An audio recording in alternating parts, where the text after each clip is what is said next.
आज दुपारी जेवण झाल्यानंतर भाजल्या होत्या भुईमुगाच्या शेंगा आणि भाजल्यानंतर भुईमुगाच्या शेंगा मी खायला घेतल्या। त्यानंतर मला जायचं होतं मम्मीकडे। त्यानंतर मी माझं आवरलं आणि संचूचंही इथे मी आवरायला घेतलं। त्यानंतर आवरल्यानंतर आम्ही निघालेलो आहे घराच्या बाहेर। निघाल्यानंतर आम्ही बसलो आहे गाडीत आणि आता गाडी चाललेली आहे मम्मीच्या घराच्या दिशेने। आता मी पोचलेले आहे मम्माच्या घराजवळ। संचूने घराजवळ पोचलं की संचू लगेच आईला आवाज देत मध्ये पळायला लागली। त्यानंतर मीही मध्ये आले आणि मध्ये आल्यानंतर मी माझे मासे पहिले इथे बघायला लागले। असे 3 ते 4 माझे असे छान कलरफुल इथे मासे आहेत। त्यानंतर आम्ही आल्यानंतर मम्मीने इथे बनवायला घेतले आहेत गरम गरम भाकरी। प्रवास करून आल्यानंतर संचू लागली इथे आराम करायला।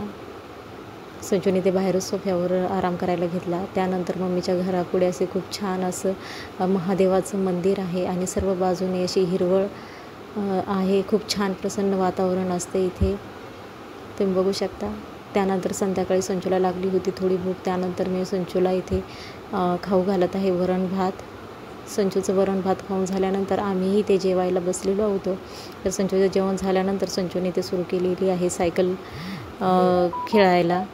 त्यानंतर जेवण झाल्यानंतर मी आलेले आहे बाहेर आणि इकडे आमच्या गावामध्ये बसलेला आहे मोठा गणपती, तुम्ही बघू शकता। खूप छान आणि असा मोठा गणपती इथे बसवलेला आहे आणि डेकोरेशनही खूप छान असं केलेलं आहे। त्यानंतर संध्याकाळची चालू होती आरती, तर मीही आरतीसाठी तिथे थांबलेली होती।